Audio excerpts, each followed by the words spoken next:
Vaseline की range में सबसे पहले वेस्लिन कैप्सूल्स में 4 हेल्दी इंग्रेडिएंट्स हैं। सबसे पहले इसमें है Opuntia vulgaris, second is Garcinia cambogia. Garcinia cambogia सबसे बड़ी चीज है आज वेट मैनेजमेंट में। इसी एक प्रोडक्ट को हाईलाइट करके बहुत सारी चीजें इंडिया में बेची जा रही हैं। आपके पास वो एक नहीं, आपके पास कॉम्बिनेशन है 4 बेहतरीन चीजों का। फिर है कोलियस फोक्सली और पिपरिन। एक एक प्रोडक्ट को या एक एक इंग्रेडिएंट को हम आगे चल के देखेंगे। ये जो क्या करते हैं, ये आपके एपिटाइट को सप्रेस करते हैं। कई बार मुझे भूख नहीं है लेकिन मैं गुजर रही हूँ कीर्ति कॉलेज के बाजू से, वहां का वड़ा पाव बहुत फेमस है, तो भूख लग जाती है। ठीक है, कई बार टीवी में ऐड आ जाती है डोमिनोज के पिज्जा की, भूख तो नहीं थी लेकिन अब ऐड देख लिए, मूड आ गया तो कॉल कर लो। एम्बुलेंस से पहले पिज्जा आ जाता है ना हमारे देश में, तो मंगवा के खा लेते हैं लोग। भूख नहीं होती बट उसकी भूख क्रिएट हो जाती है, which is not the need of your body, it is not nutrition but you just want it because it is a craving। तो ऐसी भूखों को ये सप्रेस कर देता है। नहीं तो लोग आपको सवाल पूछेंगे कि ये कैप्सूल खाने के बाद खाना खाने की जरूरत ही नहीं पड़ेगी। No, you will eat the food which is necessary for your body. ये जो ओवर ईटिंग और क्रेविंग्स क्रिएट होती है वो क्रिएट नहीं होंगी। Clear everybody? कंपोजिशन, इसमें जो ओपेनशिया वल्गारिस है ये क्या करेगा, ये सबसे पहले ब्लड शुगर लेवल्स को मेंटेन करेगा, क्रेविंग्स को कम करेगा। बहुत बार बोलते हैं ना, मेरे बच्चे मुझे बोलते हैं कि मम्मा मुझे इस चीज की भूख लगी है।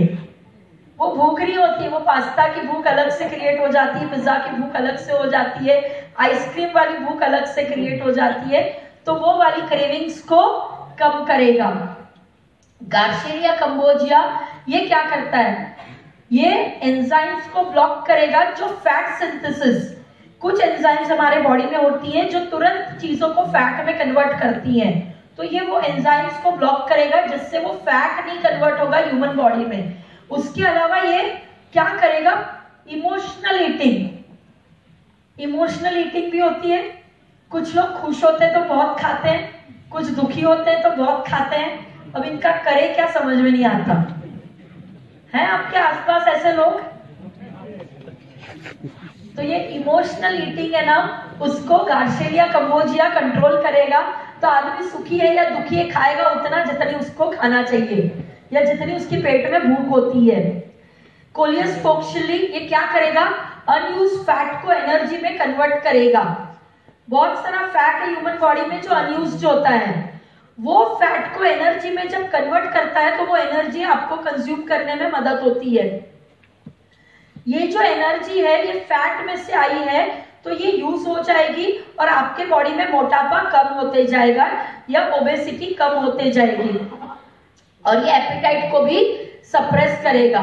फिर और एक चीज है पिपरिन, ये क्या करेगा, helps in increasing the availability of nutrients. आपके बॉडी में जो न्यूट्रिएंट अंदर जा रहा है वो जहां उसकी जरूरत है उसको अवेलेबल करा देगा। तो जो हम खा रहे हैं वो राइट जगह पहुंच रहा है, उसका यूजेज राइट जगह हो रहा है, वो काम ये करेगा। वेट और स्ट्रेस मैनेजमेंट करेगा। वेट मैनेजमेंट भी जरूरी है और स्ट्रेस मैनेजमेंट उससे भी ज्यादा जरूरत है। तो क्या करेगा, जो बटन आपने आज लगाया है ना उस बटन को और सपोर्ट करेगा, तो आप स्ट्रेस को भी अच्छे से मैनेज कर पाएंगे। होता है ना, कई बार बहुत गुस्सा आ जाता है स्ट्रेस के मारे और 10 मिनट बाद रियलाइज होता है कि यार फालतू के टॉपिक पे इतना गुस्सा कर दिया मैंने, राइट? तो वो मैनेज करने में ये प्रोडक्ट आपको हेल्प करेगा। एंटी इंफ्लेमेटरी प्रॉपर्टीज है और बॉडी को बोलते हैं ना मेटाबॉलिज्म इंप्रूव करेगा। आपके बॉडी का मेटाबॉलिज्म वर्कआउट से, फिजिकल एक्सरसाइज से, राइट खाने से इंप्रूव होता है और वेस्लिन की कैप्सूल खाने से और उसमें सपोर्ट आपको मिलेगा। 4 चीजें इंग्रेडिएंट्स इसमें डाले हुए हैं जो आज की तारीख में बहुत इंपॉर्टेंट है। वेट मैनेजमेंट राइट वे में करेंगे विदाउट एनी साइड इफेक्ट्स। जब ये कैप्सूल खाएंगे तो कोई साइड इफेक्ट इसमें नहीं होगा। किस एज से चालू कर सकते हैं वो आपको थोड़ी क्लैरिफिकेशन लेनी पड़ेगी। इसके पहले जो हमारी गुड़िया कैप्सूल थी वो अबव द एज और एपेटाइट को सप्रेस करेंगे, स्टैमिना और